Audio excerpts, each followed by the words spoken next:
Sextou, galera! Tudo bem? Aqui é o Vitor e eu vou comentar um pouco com vocês essa semana de futebol, né? Champions League, sorteio da Copa do Brasil, como é que foram os 4 grandes de São Paulo nessa rodada de Brasileirão, nessa segunda rodada de Brasileirão, e também a segunda rodada da Copa Libertadores e da Copa Sul-Americana. Confira! Então eu vou começar falando sobre o Corinthians. O Corinthians ele ganhou de 3-0 do Vasco, com gols de Memphis Depay, Yuri Alberto e o gol contra do João Vitor. 3-0 no Vasco. Foi um atropelo do Corinthians, foi um baile. Por mais que seja o time reserva do Vasco, o Corinthians jogou bem. Seu time titular, tudo. Torcida em lua de mel o time, por causa diante da conquista do Paulistão. Então foi uma atuação muito bonita na Arena Corinthians. 3-0 Corinthians com autoridade. E o Vascão é aquilo, né? Fábio Carille, tudo. Não deu muito certo o jeito de jogar. Logo depois disso, contra o Vasco, o Corinthians jogou contra o América de Cali pela Copa Sul-Americana. O Corinthians perdeu o primeiro jogo contra o Huracan de 2-1 na Arena, então tinha que se recuperar lá na Colômbia, fora de casa. E na Copa Sul-Americana só vai um. Só um passa de fase. E o segundo, enfim, o segundo colocado enfrenta o terceiro da Libertadores. Então o Corinthians tinha que dar uma largada, né? Tinha que recuperar o ponto perdido em casa. E aí foi um jogo bem difícil, porque o Ramon Dias deu uma mexida no time, colocou os reservas, tudo para poupar o desgaste, né? E o Corinthians saiu atrás com o gol de Ramos. E só quando no segundo tempo entrou a cavalaria, digamos assim, Yuri Alberto, Carrilho, aí que o Corinthians deu uma equilibrada na partida. E foi com o Carrilho que começou o empate, a reação. E foi o gol do Mateuzinho. Ele bateu de esquerda, desviou no cara. E o Corinthians voltou lá da Colômbia com um empatezinho. Diante das circunstâncias, o empate fora de casa nunca é um mau resultado. É sempre um bom resultado. Então, agora o Corinthians tem que, se recuperar na Copa Sul-Americana, não perder mais, não cometer mais erros. E torcer para o Huracan dar aquela tropeçada. Tá bom? Essa é a minha análise sobre o Corinthians, que é 880. Vai bem no Paulistão não. Opa, cabeça. Vai bem no Brasileirão. E na Copa Sul-Americana tá tendo uns precalços. Agora vamos pro próximo. O Palmeiras. Fala pessoal, tudo bem? Para você que está vendo mais esse vídeo aqui do Vem Acréscimo, convidamos você a se inscrever no nosso canal, a dar uma olhada nas nossas redes sociais, ver nosso YouTube Shorts, nossos Reels, nossos vídeos e ficar mais ligado em mais esse conteúdo que você está vendo. Não se esqueça de deixar o like, se inscrever no nosso canal, comentar, ativar o sininho e compartilhar para todos os seus amigos e família. E aproveita para já conferir nossos outros posts que já fizemos nas nossas redes. Valeu, gente, e bora pro vídeo de novo. Um questionamento. O Palmeiras é o time da virada. Mas será que é o time do amor? Porque a relação entre a torcida e o Richard Rios está bem conturbada, hein? Diante do que aconteceu. O Palmeiras enfrentou o Cerro Porteño, né? Pela segunda rodada da Copa Libertadores. E foi um jogo bem equilibrado. O Palmeiras com a sua tradicional pressão, né? Nos primeiros minutos. Só que o Palmeiras não tá jogando direito, não tá com aquela pontaria afiada. E o Palmeiras só em uma bela jogada que o Felipe Anderson colocou na área e o Richard Rios fez o gol da vitória do Palmeiras.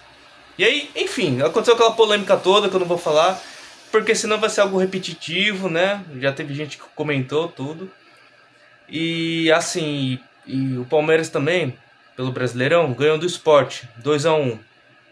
Foi um jogo bem complicado, porque o Sport na Ilha do Retiro é sempre difícil jogar lá. E o Palmeiras estava meio com um time misto. E o Palmeiras abriu o placar com um pênalti questionável, desculpa, pelo Lopes, né, Flaco Lopes. E aí o Sport empatou com o Christian Barleta, né? E aí jogo lá, jogo cá, tudo, aquela troca de passes, tudo. E quem definiu o placar foi o Piquerez, também de pênalti. E resumindo, assim, como foi a semana do Palmeiras. O Palmeiras não tá ainda, né, do jeito que a torcida tá acostumada, tudo. Mas o Palmeiras está entregando resultados.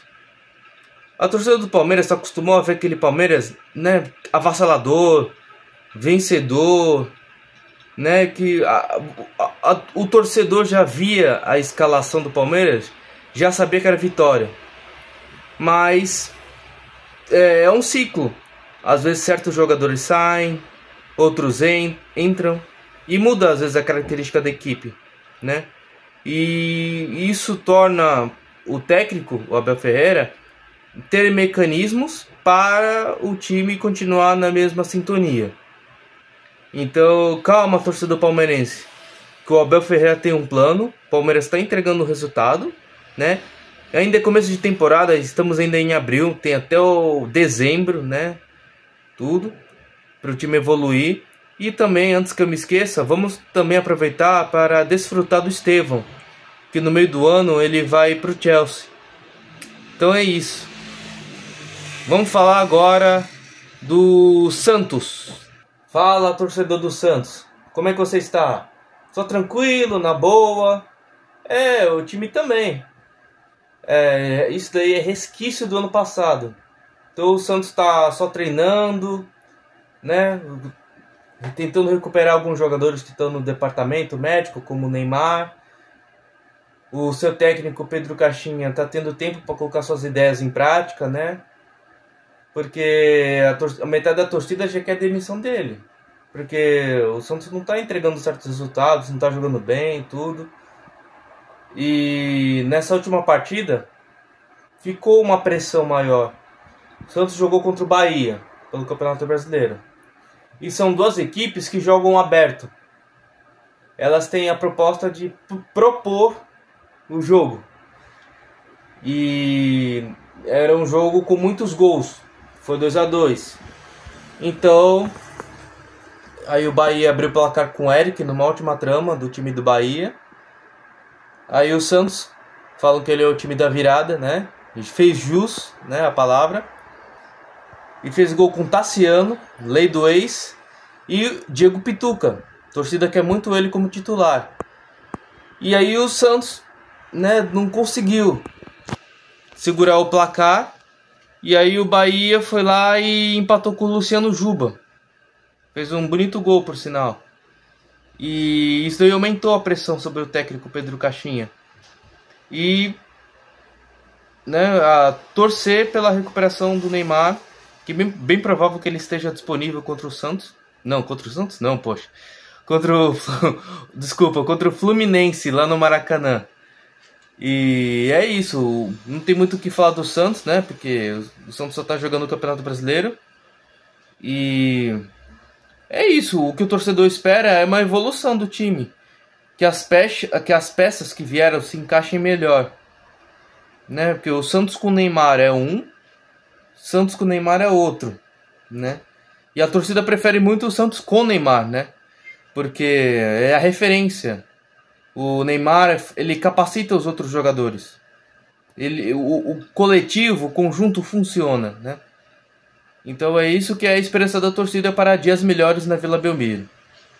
Bom, essa foi minha análise rapidinha do Santos.